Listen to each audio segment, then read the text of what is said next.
അപ്പൊ വരാം. ഉമ്മയില്ലാതെ നമ്മക്കാരുള്ള ഉമ്മ വേഗം പറഞ്ഞ ഉമ്മാനും കാത്ത് നമ്മള് പുറത്തുണ്ട്. ഉമ്മനെല്ലാരും സഹായിക്കണം. എനിക്ക് പോയില്ലാതായിട്ടില്ല. ഒന്നുമില്ല കേട്ടാ. ഒന്നുമില്ല. 24 മണിക്കൂർ കൊണ്ട് ഈ 2 പിഞ്ചു മക്കളുടെ ഉമ്മയായ 33 വയസ്സ് മാത്രം പ്രായമുള്ള കൊച്ചു സഹോദരിയുടെ സർജറി നടക്കേണ്ടതായിട്ടുണ്ടെന്നാണ് കണ്ണൂർ ആസ്റ്റർ മിംസ് ഹോസ്പിറ്റലിലെ ഡോക്ടർമാർ അറിയിച്ചിട്ടുള്ളത്. എത്രയും പെട്ടെന്ന് 15 ലക്ഷം രൂപയോളം അടിയന്തരമായി നാം സമാഹരിച്ചാൽ മാത്രമേ ഈ കൊച്ചു സഹോദരിയുടെ സർജറി നടക്കുകയുള്ളൂ. നിങ്ങളെല്ലാവരും ഈ പിഞ്ചു മക്കളുടെ മുഖം ഓർത്തെങ്കിലും, ഈ പിഞ്ചു മക്കളുടെ മുഖം കാണുന്നില്ല പ്രിയപ്പെട്ടവരെ, ഈ മക്കളെ ഓർത്തെങ്കിലും പറ്റാവുന്ന സഹായങ്ങൾ ചെയ്ത് ഈ കൊച്ചു സഹോദരി ഒന്ന് സഹായിക്കണേ. മക്കളെ എപ്പോഴും കരച്ചിലാണ്. എല്ലാവരും സഹായിക്കണം. നിങ്ങൾ ടെൻഷനൊന്നും വേണ്ട കേട്ടോ, ഒന്നും ഉണ്ടാവില്ല. നമ്മളൊക്കെ കൂടെ ഉണ്ട്. അസ്സലാമു അലൈക്കും, എല്ലാവർക്കും നമസ്കാരം. അമർഷാനാണ്. ഞാനിപ്പോൾ ഉള്ളത് കണ്ണൂർ മിംസ് ആശുപത്രിയിൽ മട്ടന്നൂർ പാലോട്ടുപള്ളി സ്വദേശിയായ റഫീദ എന്ന കൊച്ചു സഹോദരി നെഞ്ചിൽ ഇൻഫെക്ഷൻ ബാധിച്ച് വാൾവിന്റെ ഭാഗത്ത് രക്തം കട്ടപ്പിടിച്ച് ശരീരത്തിൽ മുഴുവൻ നീര് വന്ന് വെന്റിലേറ്ററിൽ ചികിത്സയിലായിരുന്നു.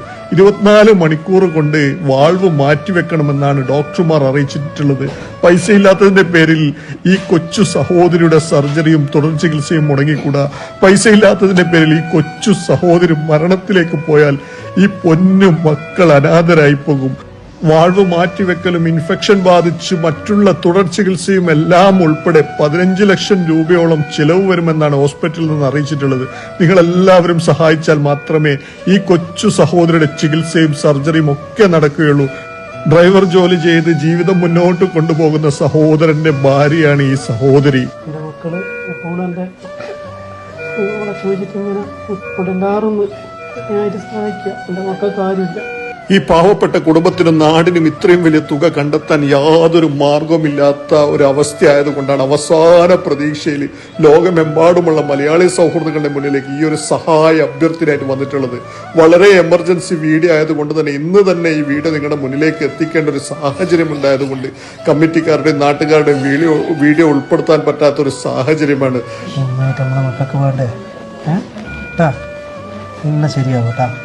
റഫീദയുടെ പിതാവിന്റെ പേരിലുള്ള അക്കൗണ്ട് നമ്പറും മറ്റു ഡീറ്റെയിൽസും കൂടി ഈ വീഡിയോയിലൂടെ ചേർക്കുന്നു. നിങ്ങളെല്ലാവരും ഈ വീഡിയോ പറ്റാവുന്ന സഹായങ്ങൾ ചെയ്ത് നിങ്ങളുടെ ബന്ധങ്ങളിലേക്കും സൗഹൃദങ്ങളിലേക്കും കുടുംബ ഗ്രൂപ്പുകളിലേക്കും പരമാവധി ഷെയർ ചെയ്തുകൊണ്ട് അടിയന്തരമായി സഹായം സമാഹരിക്കാനുള്ള ഒരു സംവിധാനം ഉണ്ടാക്കി തരണമെന്ന് പടച്ചവനെ മുൻനിർത്തി ഞാൻ നിങ്ങളോടൊക്കെ അഭ്യർത്ഥിക്കുകയാണ്. UPI ട്രാൻസാക്ഷനിൽ എന്തെങ്കിലും ബുദ്ധിമുട്ട് നേരിട്ടാൽ നേരിട്ട് അക്കൗണ്ടിലേക്ക് ഇവർക്ക് ആവശ്യമായ സഹായം നൽകാനുള്ള ഒരു മനസ്സ് കാണിക്കണമെന്ന് ഈ ഒരു അവസരത്തിൽ നിങ്ങളോടൊക്കെ അഭ്യർത്ഥിച്ചുകൊണ്ട് നിങ്ങളെല്ലാവരും സഹായിക്കും, നിങ്ങളെല്ലാവരും സഹകരിക്കുമെന്നുള്ള വിശ്വാസത്തോടെ നിർത്തുന്നു. അസ്സലാമു അലൈക്കും.